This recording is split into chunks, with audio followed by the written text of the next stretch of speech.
I care about my body, so I'm acting on it. Day 20 of walking for an hour around different neighborhoods in the city of Chicago, and today we in West Inglewood. I told y'all I was giving y'all a part 2 because I got distracted by the birds in part 1 of Inglewood, yet I got distracted again, so I'm going to just talk to y'all about the history as we look at these birds. So the first European settlers of this area were predominantly German and Swedish in the 1840s. Construction for the rail lines of Rock Island and Wabash Railroads became known as Chicago Junction and then later became known as Junction Grove. Junction Grove is still commemorated today by a Junction play lot located on 64th between Stewart and Harvard.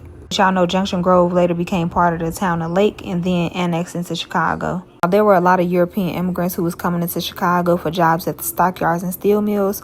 There was also a lot of black people migrating from the South, the rural South. They migrated in great numbers to the industrial city to escape the oppressive conditions of the South, such as unequal education, underfunded systems, and legal segregation, lynchings, all that.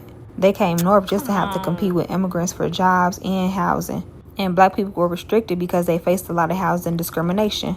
So they were pushed into communities that had older houses on the south side due to this discrimination, which was known as the Black Belt. Due to the Chicago fire and the railroads that were present in this area, it became ideal for Chicagoans who was looking for less crowding in the city, and it was easy access to get to work, so a lot of people began to move here. Then in 1903, the Inglewood Elevated Rail Company built a branch going down 63rd Street, so that also aided in the growth of this area, and at its peak it had 97,000 residents. Initially it was predominantly Europeans, and then around the 1960s-ish, it became predominantly black. Due to industry changes and job movement, there was a steep decline in the population, which led to a lot of abandoned buildings in this area, and you still see a lot of vacants today. Bye, y'all.